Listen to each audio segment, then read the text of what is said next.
अब हम जानेंगे कि कल हमने जाना कि कार के अंदर चेक लाइट आती है तो क्या होता है कि कार ओवरहीट होती है। तो अब हम जानेंगे कि पहले हम इस सेंसर से ईसीएम तक, ईसीएम से रेडिएटर फैन तक की वायरिंग की कंटिन्यूटी जानेंगे कि रेडिएटर फैन जब तक नहीं चलेगा तब तक आपका रेडिएटर, आपका इंजन चेक लाइट आएगी और दूसरा आपका इंजन ओवरहीट होगा। तो हमने देखा कि कार के अंदर जहाँ पे इंजन होता है, इंजन के अंदर एक आउटलेट पाइप होता है और एक इनलेट पाइप होता है। तो जहाँ से आउट होता है और इन होता है, जहाँ से इंजन के अंदर कूलेंट अंदर जाता है और जहाँ से कूलेंट बाहर आता है, वहाँ से उस जगह जहाँ पे थर्मोस्टेट वाल होजिंग होता है वहाँ पे हमारा आपको ये टेम्परेचर सेंसर मिलेगा। जहाँ पे ये टेम्परेचर सेंसर है वहाँ से आपको, जहाँ ईसीएम है वहाँ तक की आपको इसकी वायरिंग चेक करनी पड़ेगी। सबसे पहले आपको ये जो टेम्परेचर सेंसर है, ये सेंसर है, इस सेंसर को चेक करना होगा। इस सेंसर को चेक करना होगा कि सेंसर तो खराब नहीं है। अगर ये सेंसर खराब है तो आपको नया सेंसर लगा के चेक करना है।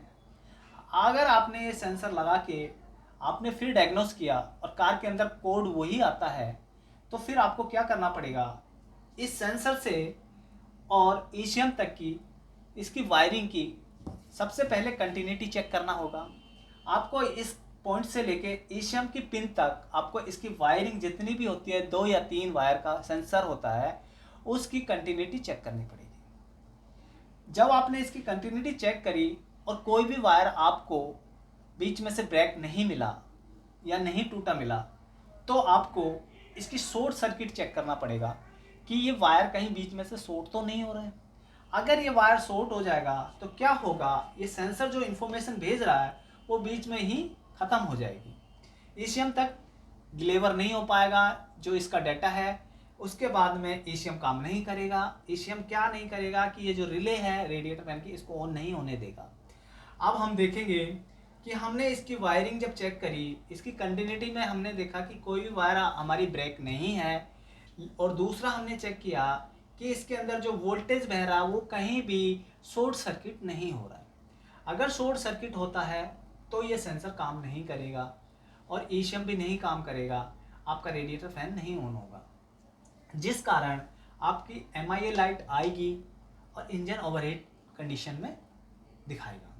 अब आप क्या करेंगे, इसकी आपने 2 पॉइंट चेक कर लिए, कंटिन्यूटी चेक कर ली, शॉर्ट सर्किट चेक कर लिया। अब आपको ग्राउंड में देखना पड़ेगा कि ये ग्राउंड तो नहीं हो रही, एक दूसरे के साथ ग्राउंड तो नहीं हो रही। ग्राउंड चेक करना पड़ेगा कि कोई वायर हमारी ग्राउंड से तो कनेक्ट नहीं है। जो हमारी यहाँ से जा रही है इन्फॉर्मेशन वो बीच में ग्राउंड हो गई है, वो करंट हमारे ग्राउंड में ही चला गया है, जिस कारण ईसीएम हमारे आगे रिले को ऑन नहीं करेगा। अब हमने देखा कि यहाँ से यहाँ तक कि हमने हमारी वायरिंग चेक कर ली। वायरिंग चेक करने के बाद में ये हमारा फार्मूला पूरा ओके है।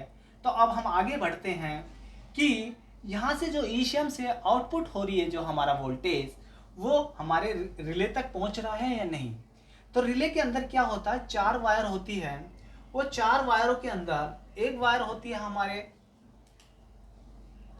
ये वायर होगी हमारी ग्राउंड की, दूसरी वायर होगी हमारी पॉजिटिव की जो बैटरी से आती है, ये होगी हमारी पॉजिटिव प्लस की,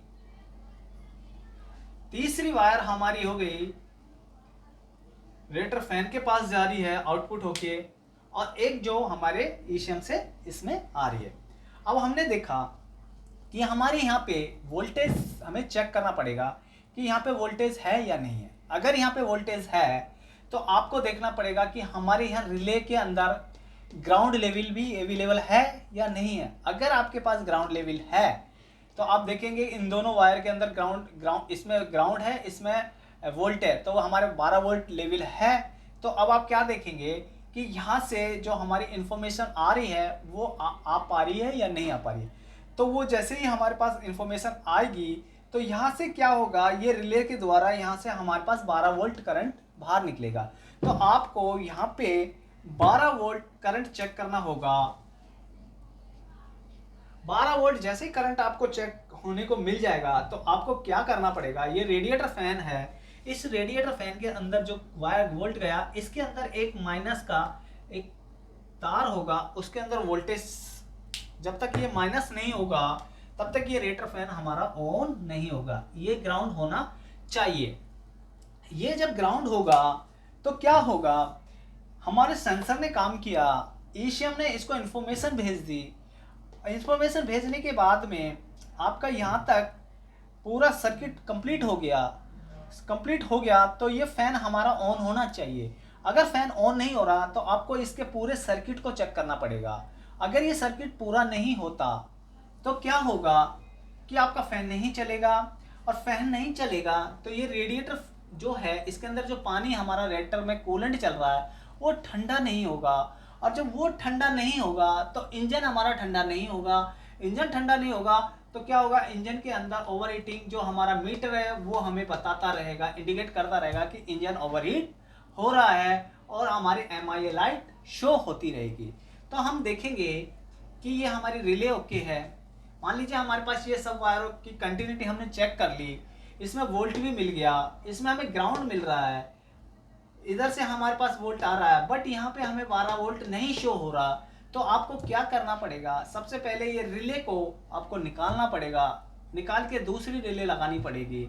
जब ये रिले आप दूसरी लगा देते हैं तो आपको देखना पड़ेगा कि यहाँ पे 12 वोल्ट आ रहा है या नहीं आ रहा। अगर यहाँ 12 वोल्ट आ रहा है और इस वायर में अर्थिंग ग्राउंड मिल रहा है तो ये रेडिएटर फैन आपको ऑन होना चाहिए।